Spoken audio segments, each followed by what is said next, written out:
Bonjour, alors aujourd'hui on va faire un peu de méthode avec un exercice qui vous pose souvent beaucoup de difficultés en spécialité HGGSP et ailleurs aussi d'ailleurs, que ce soit pendant l'année ou le jour du bac, c'est l'étude critique de documents. Bon, en gros, le but de cet exercice, c'est d'être capable d'expliquer un ou deux documents grâce à ses connaissances, de pouvoir dire de quoi il parle, à quoi il fait référence, mais aussi ce qu'il ne dit pas, ce qu'il cache ou ce qu'il transforme par rapport à la réalité. Souvent j'appelle ça l'interrogatoire de police, vous allez comprendre pourquoi. Cette étude critique de documents, elle doit comporter une petite introduction, un développement organisé autour de deux, trois grandes idées, et une petite conclusion, ça j'y reviendrai après.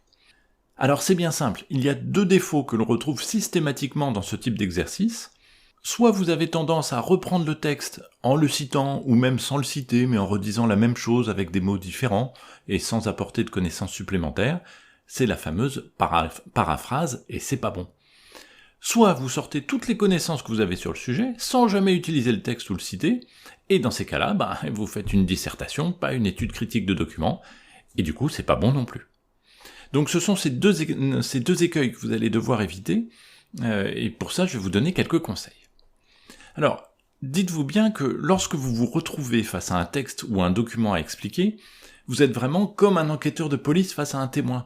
C'est-à-dire que lui va vous donner sa vision, son témoignage sur un crime qui a été commis par exemple, mais vous, en tant qu'enquêteur, vous avez aussi d'autres informations sur ce crime, grâce à d'autres témoignages, à des relevés sur la scène de crime, etc. Et ces autres informations, ce sont vos connaissances, ce que vous avez appris dans votre cours. Et donc vous allez devoir les utiliser pour faire parler le témoin, en l'occurrence ici le ou les documents, et qu'il vous dise la vérité.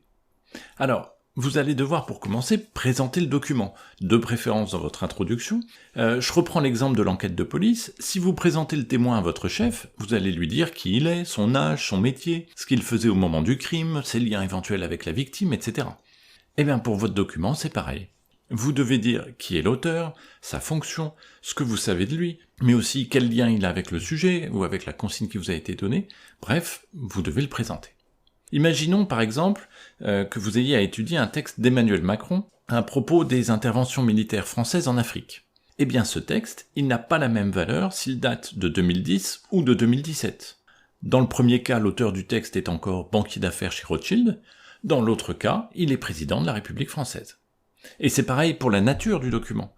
Ce même texte d'Emmanuel Macron n'aura pas la même valeur si c'est un discours officiel ou si ce sont de simples propos échangés en privé. Attention aussi à la date du document et donc au contexte.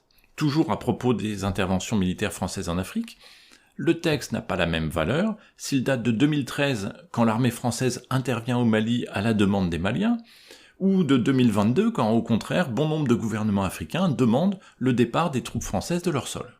Bon, si je prends un exemple encore plus simpliste, on va prendre le foot, imaginez un texte sur la finale de la Coupe du Monde de foot 2022.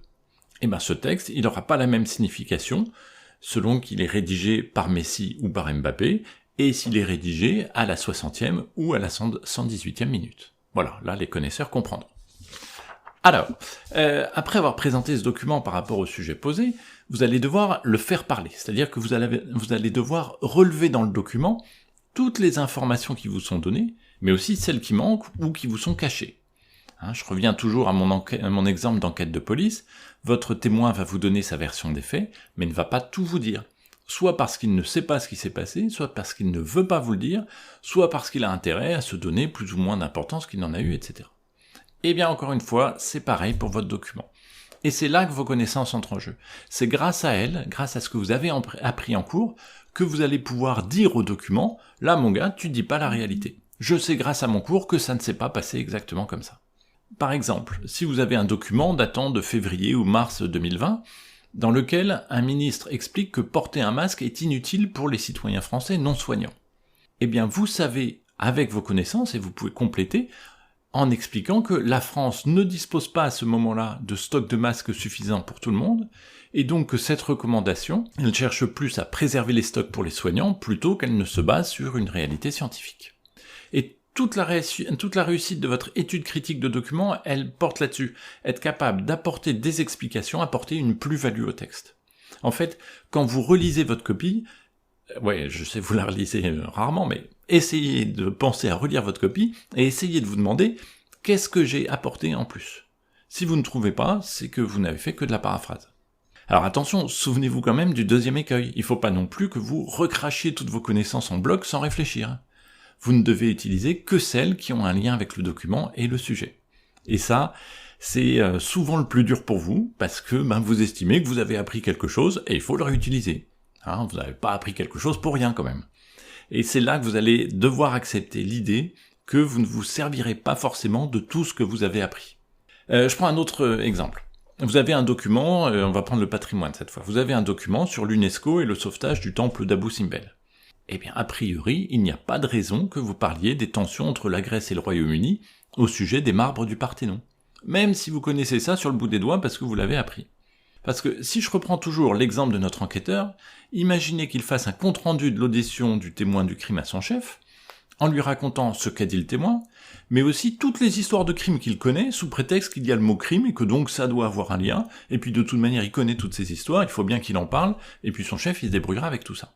Alors, concrètement, pour faire ce travail de sélection des informations, vous pouvez au brouillon faire un tableau dans lequel vous allez noter d'un côté les éléments du texte qui vous paraissent importants, et dans la colonne en face, les connaissances que vous pouvez apporter à chaque fois, et qui viennent expliquer ces éléments du texte ou les compléter.